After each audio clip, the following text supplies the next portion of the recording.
Hello friends, स्वागत है आपका चिराग क्लासेस के ऑनलाइन यूट्यूब चैनल के ऊपर। तो फ्रेंड्स, कैसे हो आप लोग? आई होप आप सब बढ़िया होंगे और अपना एसएससी जीडी भर्ती 2024 की यहाँ पर तैयारी में लगे होंगे। तो फ्रेंड्स, इससे पहले की एक वीडियो के अंदर मैंने एसएससी जीडी भर्ती 2024 की 20 फरवरी की फर्स्ट शिफ्ट के जितने भी क्वेश्चन पूछे गए थे वो आपको पिछले वीडियो के अंदर बताए थे। वो एकदम सटीक क्वेश्चन थे जो मेरे को बच्चों ने भेजे थे। तो फ्रेंड्स, अब ये वीडियो इसके अंदर मैं आपको 20 जनवरी सेकंड शिफ्ट के मतलब सवालों को आपको बताने वाला हूं। एकदम रियल क्वेश्चन है फ्रेंड्स। जो भी कैंडिडेट आज एग्जाम देके आए आप उससे पूछ लेना, सेम यही सवाल आपको मिलेंगे। और इसके साथ फ्रेंड्स, ये वीडियो देखने का आपको फायदा क्या होगा, इस वीडियो के अंदर मैं आपको एक्स्ट्रा फैक्ट्स के साथ बताने वाला हूं। इससे होगा क्या, मान लीजिए आपका नेक्स्ट एग्जाम है और इन्हीं फैक्ट्स से आपका कोई सवाल पूछा जा सकता है। तो फ्रेंड्स, वीडियो बहुत इंपॉर्टेंट रहने वाला है। इसके साथ साथ इस वीडियो के अंदर आपके लिए एक बहुत बड़ा सरप्राइज है, वो आप लास्ट में बने रहिए, मैं आपको सरप्राइज बता दूंगा। ठीक है फ्रेंड्स, तो चलिए फ्रेंड्स शुरू करते हैं। सबसे पहला क्या सवाल यहाँ पर पूछा गया है, तो यहां पर आप देख सकते हैं, यहां पर आपसे पूछा गया है कि पन्नालाल घोष का संबंध किस वाद्य यंत्र से है। पन्नालाल घोष का संबंध किस वाद्य यंत्र से है? तो पन्नालाल घोष का वास्तविक नाम सबसे पहले आप जान लीजिए। इसका वास्तविक नाम है अमल ज्योति घोष। क्या नाम है फ्रेंड्स? अमल ज्योति घोष। इसके बाद में इनका जन्म की बात करें तो 24 जुलाई 1911 को उनका जन्म हुआ था और मृत्यु इनकी 20 अप्रैल 1960 को हुई थी। और अब हमारा सवाल क्या पूछा गया था कि किस वाद्य यंत्र से संबंधित है, तो ये बांसुरी वादक थे। क्या थे फ्रेंड्स? बांसुरी वादक थे। तो ये चीज आपको ध्यान में रहनी चाहिए, बांसुरी वादक थे। कौन? यहाँ पर पन्नालाल घोष। अब यहाँ पर कुछ मैंने और भी यहाँ पर जैसे वाद्य यंत्र और उनके वादकों के नाम बताए, तो ये भी आप इनका स्क्रीनशॉट ले लीजिए। मैं आपको यहाँ पर जूम कर देता हूं इसको, तो ताकि आपको अच्छे से दिखाई दे सके। तो यहाँ पर आप देख सकते हैं, तो ये देख सकते हैं जैसे वाद्य यंत्र उस्ताद बिस्मिल्लाह खान शहनाई, हरिप्रसाद चौरसिया बांसुरी, पंडित रविशंकर सितार से है, उस्ताद जाकिर हुसैन तबला से है। तो आप इसका स्क्रीनशॉट ले लीजिए। तो फ्रेंड्स, आपको दिखाई दे रहा है या नहीं दे रहा है, एक बार कमेंट बॉक्स में आप कमेंट कीजिएगा। तो यहां पर देख सकते हैं पन्नालाल घोष का संबंध किससे है? बांसुरी वादक है। तो फ्रेंड, नेक्स्ट क्वेश्चन देखते हैं। तो यहां पर अगला क्वेश्चन क्या पूछा गया आपको? यहां पर पूछा गया कि भारत का संविधान कब अपनाया गया था। यह सवाल आपसे पूछा गया है। तो इसका राइट आंसर क्या होगा? 26 नवंबर 1949 को भारत का संविधान अपनाया गया है। इसके साथ साथ फ्रेंड्स, और भी आप बात देख लीजिए। बी आर अम्बेडकर भारतीय संविधान के जनक थे। भारतीय संविधान 22 भागों में विभाजित है तथा इसमें 395 अनुच्छेद है। मोस्ट इंपोर्टेंट क्वेश्चन हो सकता है, अगली शिफ्ट में पूछा भी जा सकता है। इसके साथ साथ इसमें 12 अनुसूचियां हैं। भारत का संविधान 26 जनवरी 1950 को लागू हुआ था। तो ये आपका मोस्ट इंपोर्टेंट सवाल बन जाता है। तो इसको भी आप मतलब टिक कर लीजिए, स्क्रीनशॉट ले लीजिए। इसके साथ साथ फ्रेंड्स, मैं जब आपका चारों शिफ्टों का एग्जाम हो जाएगा तो इसका मैं आपको जो पीडीएफ है वो टेलीग्राम चैनल के ऊपर प्रोवाइड करा दूंगा। तो फ्रेंड्स, अभी मेरे पास कुछ क्वेश्चन है, तीसरी शिफ्ट का भी वीडियो जल्द आ जाएगा इसके बाद में, तो आप बने रहे हमारे साथ। इसके साथ साथ अगला क्वेश्चन अगर हम देखें तो यहां पर क्या है, अगला क्वेश्चन क्या पूछा गया है, यहां पर आप देख सकते हैं 2011 की जनगणना के अनुसार भारत में सर्वाधिक महिला आरक्षण दर वाला राज्य कौन सा है। आपको महिला आरक्षण दर वाला राज्य पूछा है। तो इसके अंदर सबसे देख सकते हैं, साल 2011 की जनगणना के अनुसार केरल में कुल साक्षरता दर और महिला दर साक्षरता दर सबसे अधिक है। तो आपसे क्या पूछा गया था कि सर्वाधिक, तो केरल हो जाएगा इसका राइट आंसर। इसके बाद में जबकि लक्षद्वीप में पुरुष साक्षरता दर सबसे अधिक है। अगर पुरुष की साक्षरता दर पूछे तो लक्षद्वीप हो जाएगा, नेक्स्ट क्वेश्चन बन सकता है। इसके बाद में बिहार में कुल साक्षरता दर और पुरुष साक्षरता दर यहां पर सबसे कम है, जबकि राजस्थान में महिला साक्षरता दर सबसे कम है। तो जितने भी साक्षरता दर से सवाल बनते थे मैंने इस वीडियो के अंदर आपको बता दिया, स्क्रीनशॉट ले लीजिएगा। नेक्स्ट क्वेश्चन देखते हैं। नेक्स्ट क्वेश्चन क्या है, यहां पर यहां आपका खेलों से संबंधित एक सवाल पूछा गया है। फिर इससे पहले फ्रेंड्स, मैं आपको एक चीज का गौर करवाना चाहूंगा, ये सवाल कहां से पूछे जा रहे हैं। यहां पर इस सवाल के लिए जैसे खेलों से संबंधित है, जनगणना से संबंधित है, पुस्तकों की से संबंधित सवाल है, हर शिफ्ट में पूछे जा रहे हैं। अगर इसकी आप ज्यादा से ज्यादा आप तैयारी करोगे, अब तैयारी कहां से करें वो मैं आपको बता देता हूं। तो यहां पर देख सकते हैं, ये है हमारी एप्लीकेशन। इस एप्लीकेशन का लिंक मैं आपको डिस्क्रिप्शन बॉक्स में दे दूंगा। इस एप्लीकेशन में ये क्या चीज है कि यहाँ पर इंपोर्टेंट टेस्ट दिए गए हैं। इंपोर्टेंट टेस्ट आप देख सकते हैं यहाँ पर। इसके अंदर क्या है, जैसे पुस्तक और लेखक है तो इसके यहाँ पर भाग 1 और भाग 2 है। यहाँ पर प्रत्येक जो आपका क्विज है, यानी यहाँ पर हमने क्या किया अपने एप्लीकेशन के अंदर बच्चों के लिए, यहाँ पर हमारे को पता है कि हर शिफ्ट के अंदर आपके पुस्तकों से सवाल पूछे जाते हैं, इसके साथ साथ खेलों से सवाल पूछे जाते हैं, जितने भी आपके टॉपिक है, जनगणना से है। तो यहाँ पर क्या किया हमने, जितने भी एसएससी जीडी में अभी तक जो सवाल पूछे गए हैं, जनगणना है, पुस्तक है, जितने भी आपके मोस्ट इंपोर्टेंट टॉपिक बनते हैं, वो सारे सवालों की क्विज बना दिए। अब यहाँ पर देख सकते हैं जैसे पुस्तक और लेखक है, ये और खेल से संबंधित है, तो खेलों का भी नीचे आगे जाएगा, जैसे विभिन्न खेल है नियम है। तो यहाँ पर मैं आपको एक चीज गौर करवा देना चाहता हूं, जैसे ये खेलों का सवाल है। अब यहाँ पर जो हमारा टेस्ट है, इसके अंदर आपको 30 क्वेश्चनों का एक टेस्ट मिलेगा। अब यहां पर जैसे ये है भाग 1, इसके बाद जैसे जैसे आपने 30 क्वेश्चन दे लिए, दूसरा भाग चालू हो जाएगा, तीसरा, चौथा, इस प्रकार बहुत सारे जितने भी एसएससी जीडी के अंदर पूछे गए सवाल है, वो यहाँ पर इनके अंदर आपको प्रोवाइड करवा रहे हैं। तो अगर आप इनको अच्छे से पढ़ लोगे तो नेक्स्ट एग्जाम के अंदर मान लीजिए आपका कोई भी खेलों से संबंधित क्वेश्चन आता है तो उसको गलत नहीं कर पाओगे और आपकी तैयारी एक बहुत बढ़िया हो जाएगी, शानदार तरीके से हो जाएगी। तो मेरी माने आप ये क्विज लगाइए, बिल्कुल आपको बहुत ज्यादा इससे फायदा मिलेगा। एक चीज मैं आपको यहाँ और दिखा देता हूं, जैसे अभी यहाँ पर सवाल क्या पूछा गया था हमसे कि लिएंडर पेस का संबंध किस खेल से है, मतलब खेलों से संबंधित सवाल है। तो ये देख सकते हैं खेलों से संबंधित क्विज भी यहाँ पर है, ठीक है। ये क्विज आप लगाइए, इसका लिंक मैं आपको डिस्क्रिप्शन बॉक्स में दे दूंगा। अब चलते हैं हमारे सवाल की तरफ। तो हमसे पूछा गया था लिएंडर पेस का संबंध किस खेल से है, तो टेनिस से संबंधित है, ठीक है फ्रेंड्स। अब जैसे और देखें इसके बारे में, तो लिएंडर एड्रियन पेस का जन्म, ये एक व्यक्ति है, इनका जन्म हुआ है 17 जून 1973 को। एक भारतीय पूर्व पेशेवर टेनिस खिलाड़ी है। क्या है फ्रेंड्स, टेनिस खिलाड़ी है। इन्हें सर्वकालीन महान युगल टेनिस खिलाड़ियों में से एक माना जाता है और डेविस कप में सबसे अधिक युगल जीत का रिकॉर्ड इनके नाम है। तो ये चीज आपको ध्यान में रखना है। पेस ने, मतलब कौन, लिएंडर पेस ने 8 पुरुष युगल और 10 मिश्रित युगल ग्रैंड स्लैम खिताब जीते हैं। तो ये सवाल भी बन सकता है कि कितने खिताब जीते हैं, तो इसमें 8 तो पुरुष युगल और 10 मिश्रित युगल ग्रैंड स्लैम इसने जीते हैं। इसके बाद में नेक्स्ट सवाल क्या बनता है आपका, क्या पूछा गया था फ्रेंड्स, मैं आपको एक चीज क्लियर कर देता हूं। ये 20 फरवरी 2024 की सेकंड शिफ्ट के सवाल है। जितने भी रियल सवाल है, फेक सवाल नहीं है एक भी। आप जो भी कैंडिडेट है आज एग्जाम देके है उससे आप पूछ सकते हैं। इसके बाद में अगर हम अगला सवाल देखें, तो अगला सवाल यहां पर आप देख सकते हैं क्या पूछा गया है। आपसे यहां पर पूछा गया कि वर्तमान में आंध्र प्रदेश के राज्यपाल कौन है। तो यहां पर राज्यपाल से संबंधित आपको एक सवाल पूछा गया है। तो जैसे 13 फरवरी 2023 से वर्तमान पदाधिकारी एस अब्दुल नजीर है, यानी आंध्र प्रदेश के वर्तमान राज्यपाल कौन है, अब्दुल नजीर। अब यहां पर फ्रेंड्स मैं आपको इसको जूम करके दिखा देता हूं, जैसे और भी राज्य है, क्या पता नेक्स्ट एग्जाम में इन राज्यों में से आपको सवाल पूछ ले। तो यहां पर देख सकते हैं जैसे आंध्र प्रदेश है, तो आंध्र प्रदेश का देख सकते हैं बीडी मिश्रा। असम है तो जगदीश मुखी। इसके बाद में आंध्र प्रदेश एस अब्दुल नजीर। उत्तर प्रदेश के कौन है, आनंदीबेन पटेल। उत्तराखंड के है गुरमीत सिंह। ओडिशा के है गणेशी लाल। कर्नाटक के है थावरचंद गहलोत। इसके बाद में और भी देखें, जैसे केरल के आरिफ मोहम्मद खान। गुजरात के हो जाएंगे राज्यपाल कौन है, आचार्य देवव्रत। गोवा के है पीएस श्रीधरन पिल्लई। छत्तीसगढ़ के है अनसुईया उइके। झारखंड के हैं रमेश बेस। और तमिलनाडु के कौन है, रविंद्र नारायण रवि। ये यहां पर क्या है फ्रेंड्स, ये यहाँ के राज्यपाल है। तो आप इनका भी स्क्रीनशॉट ले लीजिएगा, नेक्स्ट एग्जाम में इनसे सवाल बन सकता है, ठीक है फ्रेंड्स। अब यहाँ पर फ्रेंड्स मैं एक चीज आपको अपनी एप्लीकेशन में दिखा देता हूं।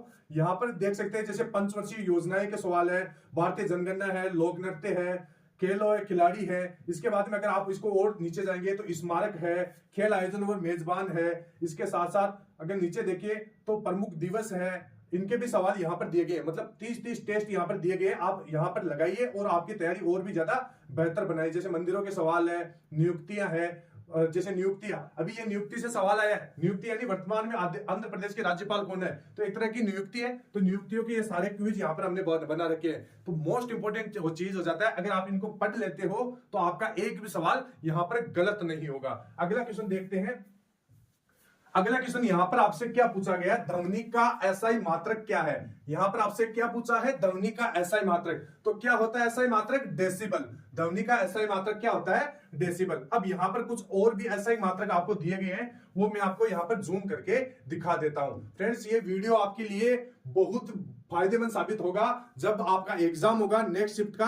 तो आपको देखना इस वीडियो से बहुत ज्यादा क्वेश्चन देखने को मिलेंगे।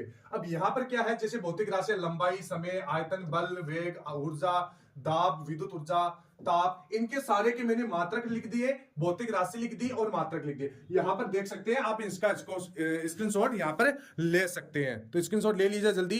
वैसे मैं यहां पर इसकी पीडीएफ आपको प्रोवाइड करवा दूंगा। इसके साथ साथ अगर आगे बढ़े तो ये भी देख सकते हैं, यहां पर अगर हमारे एप्लीकेशन की बात करें तो यहां पर पुरस्कार वगैरह ये सारे क्वेश्चन यहां पर दिए गए हैं। तो आपकी तैयारी अगर और भी ज्यादा बेहतर बनाना चाहते हैं तो यहाँ पर बहुत सारे यहाँ पर आपको टेस्ट आसानी से अवेलेबल हो जाएंगे। अब यहाँ पर हम नेक्स्ट क्वेश्चन की तरफ बढ़ते हैं। तो नेक्स्ट क्वेश्चन यहाँ पर आपसे क्या पूछा गया है वो भी आप देख लीजिएगा। तो यहाँ पर आपसे पूछा गया था बोनालू किस राज्य का वार्षिक त्योहार है। अब यहाँ पर बोनालू एक त्योहार पूछा गया है, तो ये मुख्यतः तेलंगाना का वार्षिक त्योहार है। कहाँ का है? तेलंगाना का। लेकिन यहाँ पर क्या है? हैदराबाद है, सिकंदराबाद है। यहाँ पर तेलंगाना के अलावा भारत के कई अन्य अन्य हिस्सों में भी ये मनाया जाता है, लेकिन मुख्यतः कहाँ मनाया जाता है? तेलंगाना में ये नृत्य यहाँ पर मनाया जाता है। अब इसके बाद में अगर और भी जैसे राज्य देखें तो जैसे मोस्ट इंपोर्टेंट आपके लिए हो जाते हैं, जैसे यहाँ पर देख सकते हैं आंध्र प्रदेश है तो इसका कुचिपुड़ी हो जाएगा। और जैसे और भी नृत्य है जैसे बट्टा, दप्पू, तपेला गुल्लू, इसके साथ साथ असम, बिहार, जितने भी मोस्ट इंपोर्टेंट स्टेट है इनके भी मैंने यहाँ पर स्क्रीनशॉट इनके भी यहाँ पर मैंने नृत्य डाल दिए हैं, तो इनका भी आप स्क्रीनशॉट ले लीजिएगा। वीडियो बहुत ज्यादा आपके लिए इंपॉर्टेंट रहने वाला है। इसके बाद में अगर आगे देखें तो यहाँ पर इन नृत्यों का भी यहाँ पर आपको टेस्ट मिल जाएगा। नृत्य है जितने भी इनका भी यहाँ पर आपको टेस्ट मिल जाएगा। मैं आपको दिखा देता हूं एक बार। जितने भी मोस्ट इंपोर्टेंट नृत्य हैं उनका भी यहाँ पर, जैसे त्योहार है तो ये त्योहार ही आपसे पूछा था तो ये त्योहार यहाँ पर आ गया।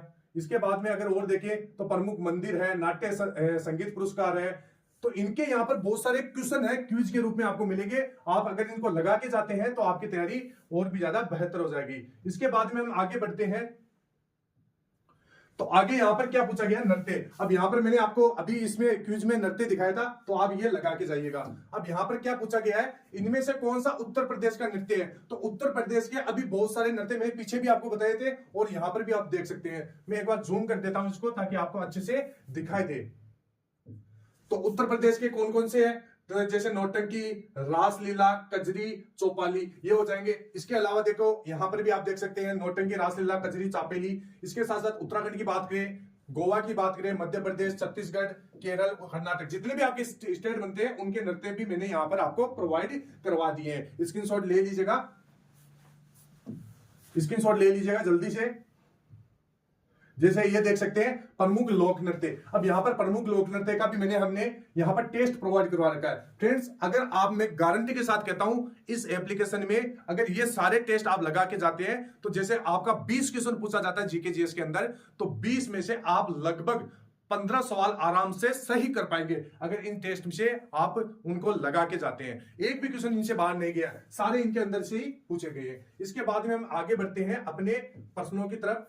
तो यहां पर अगला क्वेश्चन क्या पूछा गया है? अगला क्वेश्चन यहां पर है कि कौन सा शब्द क्रिकेट से संबंधित है। अभी खेलों का भी मैंने यहाँ पर क्विज आपको दिखाया था, तो यह बहुत सारे खेलों की क्विज भी आपको मिल जाएंगे। तो इनमें से क्रिकेट से संबंधित है, सॉरी, इनमें से कौन सा शब्द क्रिकेट से संबंधित नहीं है? तो ईगल गोल्फ ये क्रिकेट से संबंधित नहीं है, तो यहाँ पर ये इसका राइट आंसर हो जाएगा। अगर हम इसका फ्रेंड्स वो देखें कि और भी जैसे खेलों की शब्दावली देखें, शब्दावली भी यहाँ पर आप देख सकते हैं। जैसे बैडमिंटन है, बेसबॉल है, बिलियर्ड्स है, मुक्केबाजी, पूल, शतरंज, क्रिकेट, फुटबॉल, इन सभी की यहाँ पर शब्दावली मैंने यहाँ पर आपको प्रोवाइड करवा दी है ताकि आपको और भी इनकी तैयारी भी आपकी बेहतर हो जाए। मैं उसको थोड़ा सा जूम और कर देता हूँ ताकि आपको अच्छे से दिखाई। ये देख सकते हैं ये जितने भी खेल हैं उनकी यहाँ पर शब्दावली मैंने आपको दिखा दी है। अब जैसे आगे हम बढ़ते हैं। अगला सवाल क्या पूछा गया है? अगला सवाल आपसे पूछा गया है अनुच्छेदों से। अनुच्छेद भी आपके मोस्ट इंपोर्टेंट हो जाते हैं, अनुच्छेदों से भी एक सवाल आपसे पूछा जाता है। तो यहां पर आप देख सकते हैं भारत के परिसीमन आयोग के अनुसार और भारत के संविधान के अनुच्छेद 333 के अधीन राज्य विधानसभा के सदस्यों की अधिकतम संख्या कितनी हो सकती है? तो कितनी हो सकती है? तो यहां पर देख सकते हैं भारतीय संविधान के अनुच्छेद 333 के प्रावधानों के अनुसार होनी चाहिए राज्य की विधानसभा में अधिकतम 500 निर्वाचन क्षेत्र और कम से कम 60 निर्वाचन क्षेत्र हो सकते हैं। तो ये आप देख सकते हैं। इसके बाद में अगर हम आगे बढ़े तो आगे क्या है? तो यहाँ पर अगर आप जैसे अनुच्छेदों के भी टेस्ट देना चाहते हैं तो अनुच्छेदों की भी यहाँ पे नीचे आपको हमने टेस्ट प्रोवाइड करवा रखे हैं। जितने भी मोस्ट इंपोर्टेंट अनुच्छेद होते हैं ये देख सकते हैं। संविधान के अनुच्छेद भाग 1 भाग 2 ये लगा के जाइए। इसके बाद में अगर आप अधिनियम पढ़ना चाहते हैं तो अधिनियम भी है। राष्ट्रपति से संबंधित टेस्ट भी यहाँ पर मैंने आपको प्रोवाइड करवा रखे हैं। इसके बाद में अगर आगे बढ़े तो वापस आपसे खेलों से संबंधित क्वेश्चन पूछा गया है। फ्रेंड्स बहुत इंपॉर्टेंट चीज है। अगर आप इस एप्लीकेशन से जितने भी ये टेस्ट 50+ टेस्ट है, जितने भी आपके टॉपिक बनते हैं वो हमने यहाँ पर प्रोवाइड करवा रखे हैं। अब एक बार अपने क्वेश्चन की तरफ बढ़ते हैं। नेहरू कप किस खेल से संबंधित है? तो नेहरू कप यहाँ पर फुटबॉल से संबंधित है। Jawaharlal Nehru hockey tournament hockey से संबंधित है। अब जैसे यहाँ पर नेहरू कप का पूछा तो ये फुटबॉल से संबंधित है, लेकिन इसी प्रकार का एक कप और होता है जवाहरलाल नेहरू हॉकी कप, ये किससे संबंधित है? हॉकी से संबंधित है। अगर हम आगे बढ़े तो यहाँ पर और भी जैसे खेल है, वो खेल मैं आपको दिखा देता हूं। तो जैसे ये खेल है क्रिकेट है, तो क्रिकेट के कौन कौन से कप होते हैं तो ये आप देख सकते हैं, हॉकी है, फुटबॉल है, बैडमिंटन है, तो इनके सारे कप मैंने यहाँ पर आपको दिखा रखे हैं। ये पीडीएफ में आपको टेलीग्राम चैनल के ऊपर डाल दूंगा, वहां से आप इसको देख लेना और अपनी तैयारी को और भी ज्यादा बेहतर बना लेना। ठीक है फ्रेंड्स, नेक्स्ट क्वेश्चन की तरफ बढ़ते हैं। नेक्स्ट क्वेश्चन की तरफ बढ़ते हैं।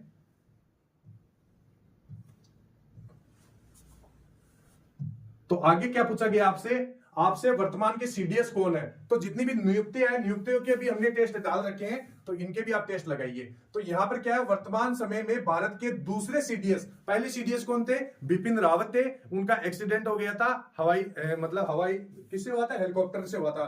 तो यहाँ पर क्या, lieutenant general retired Anil Chauhan को नया चीफ ऑफ डिफेंस स्टाफ नियुक्त किया गया है। इनकी जगह कौन लिया है? बिपिन रावत की जगह अनिल चौहान। तो ये आपका सही आंसर हो जाएगा। इसके साथ साथ मैं आपको बता देता हूं, विपिन रावत की जगह लेंगे, ये विपिन रावत की जगह कौन लेंगे? अनिल चौहान। देश के दूसरे सीडीएस हो गए।